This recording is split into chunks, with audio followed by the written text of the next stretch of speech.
सैयद मोहम्मद अली साहब, आपकी इसके ऊपर क्या राय है? आप क्या समझते हैं, क्या इसका ताल्लुक इस बात से ज़्यादा है कि इस वक्त मुल्क में एक सियासी वैक्यूम नज़र आ रहा है, सियासत नहीं हो रही है,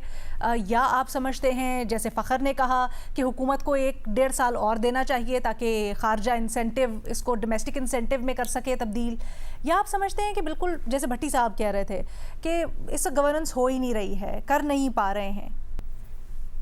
लीना शुक्रिया। मैं इस सवाल को एक मुख्तलिफ अंदाज में समझता हूँ। अच्छा। देखें, 3 चीज़ें आपने उठाई हैं। एक तो ये कि मुल्क में जो अंदाज़े हुकूमत या गवर्नेंस के मामलात और चैलेंजेस हैं, वो तो एक हकीकत है, और उसकी बुनियादी वजह मैं ये समझता हूँ कि जो अंग्रेज़ के दौर के अंदाज़े हुकूमत हैं नौकरशाही के, उसको एक मॉडर्न, इफ़ेक्टिव, अकाउंटेबल और एक एफिशिएंट सिविल सर्विस के लिए रिफॉर्म करना एक मैं समझता हूँ एक परमानेंट नीड है, लेकिन डेफिनेटली वो एक पॉलिटिकली चैलेंजिंग इशू है। लेकिन मैं बुनियादी तौर पे आपके जो आज का मेन सवाल है उसका जवाब एक मुख्तलिफ अंदाज में देना चाहता हूँ। मैं समझता हूँ कि पाकिस्तान की जो मुकम्मल मजमूई तारीख है उसमें पाकिस्तान की तरक्की, खुशहाली या रोजगार का बराह रास्त और सबसे ज्यादा गहरा ताल्लुक खारजा पॉलिसी से ही रहा है। Really? और उसके मैं 3 कैसे? सबूत आपके सामने रखता हूँ। देखिए, हमने पाकिस्तान बनने के बाद इस पे बहुत बहस होती रही है, लेकिन ये एक हकीकत है कि एक जानिब इश्तराकी निज़ाम एक ताकत थी और दूसरी जानिब एक कैपिटलिस्ट सुपर पावर थी। हमने और कायद आज़म ने इसका चुनाव किया। मैं आपको बताना चाहता हूँ, पाकिस्तान बनने से पहले उनका एक अमरीकी कौम से एक खिताब भी मौजूद है जिसका बहुत कम लोगों को पता है। ये इंटरनेट पे उनकी तकरीर मौजूद है कि जब उन्होंने अमरीकी कौम से भी एक खिताब किया था और उसमें उनको अश्योरेंस दी थी कि हम आजादी राय, हम इंसानी हुकूक, हम एक modern, moderate, peace loving, democratic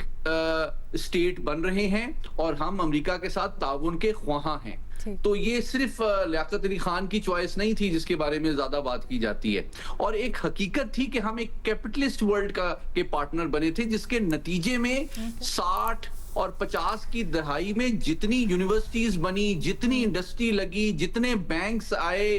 और जितनी यूएस एड, इवन गंदम तक 60 की दहाई में हमें अमेरिका से आती थी। ये तारीखी हकायक हैं जो डेवलपमेंट हुई है। इवन मैं आपको बताऊं, हमारे एटमी प्रोग्राम की भी जो बुनियाद रखी गई थी वो अमेरिका का जो एटम्स फॉर पीस प्रोग्राम था उसके नतीजे में रखी गई थी। अच्छा, फास्ट फॉरवर्ड जनाब, जब ऑयल बूम आया मिडिल ईस्ट में, तो मैं सैल्यूट करता हूं, रिकॉग्नाइज करता हूं जुल्फकार अली भुट्टो साहब के विजन को कि उन्होंने उसको एक इकोनॉमिक अपॉर्चुनिटी में कन्वर्ट किया। और आज जो आप 50 लाख पाकिस्तानी मिडिल ईस्ट में मौजूद हैं, जो कि 40 अरब डॉलर आपके इकोनॉमी को हर साल कंट्रीब्यूट कर रहे हैं, वो जुल्फकार अली भुट्टो साहब का विजन था कि उनके ऑयल बूम को उन्होंने खारजा पॉलिसी के जरिए से एक इकोनॉमिक अपॉर्चुनिटी में कन्वर्ट किया, जिसके नतीजे में आज आपकी इकोनॉमी चल रही है।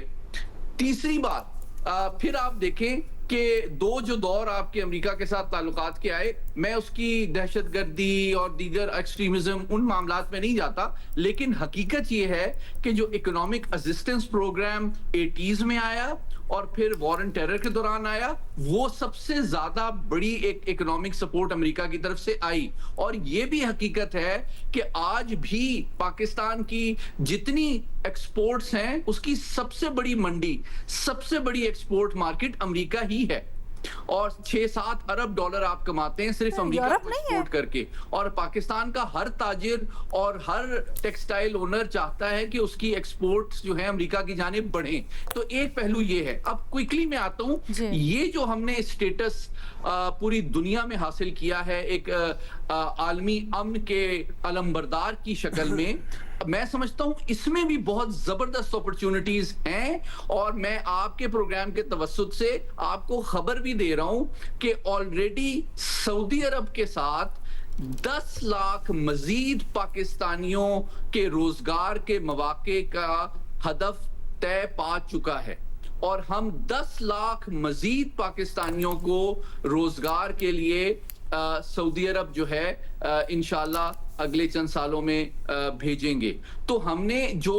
अग्रीमेंट सऊदी अरब के साथ किया है उसका इकोनॉमिक बेनिफिट भी इंशाल्लाह पाकिस्तान में रोजगार के बेहतर मौके, मजीद रेमिटेंसेस और उन 10 लाख जो उनके साथ 60 लाख जो उनके खानदान के अफराद हैं उनके बेहतर मेयार जिंदगी की शक्ल में आएगा। और आखिरी बात देखिए, ईरान के साथ भी जो अभी हमारे ताल्लुकात में इजाफा हुआ है, बायलैटरल हमारे टारगेट 10 अरब डॉलर की बायलैटरल ट्रेड का है। और मैं तवक्को करता हूं कि इंशाल्लाह इन मसाइल के बावजूद, जो झड़पें हो रही हैं उसके बावजूद, इवेंचुअली जब सेटलमेंट होगी, एक ड्यूरेबल पीस कायम होगा, तो मैं तवक्को करता हूं ना सिर्फ हमें बेहतर ड्यूरेबल अफोर्डेबल एनर्जी मिलेगी, गैस और तेल दोनों की शक्ल में, दुनिया की 10% गैस ईरान में मौजूद है, बल्कि एक 93 मिलियन की जो आबादी है ईरान की, वो हमारे ताजिर के लिए, काश्तकार के लिए और सनतकार के लिए एक बहुत बड़ी एक्सपोर्ट मंडी भी बन सकती है। तो मैं तो समझता हूं कि इकोनॉमी के जितने बड़े इंसेंटिव्स इस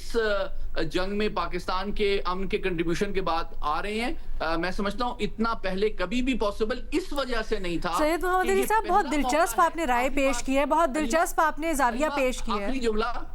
आखिरी जुमला, क्योंकि ये पहला मौका है कि जितने आलमी और इलाकाई पावर सेंटर्स हैं, चीन हो जाए, रूस हो जाए, अमेरिका हो जाए, ईरान हो जाए, अरब भाई हो जाए, इन सब के साथ हमारी जो ट्रस्ट रिस्पेक्ट बढ़ी है, उसको हम इन तमाम ममालिक के साथ इंशाल्लाह। मोहम्मद अली साहब, जहां आपने बहुत दिलचस्प राय पेश की है और एक इंटरेस्टिंग जाविया पेश किया है। नहीं देखिए, मैंने तो पहले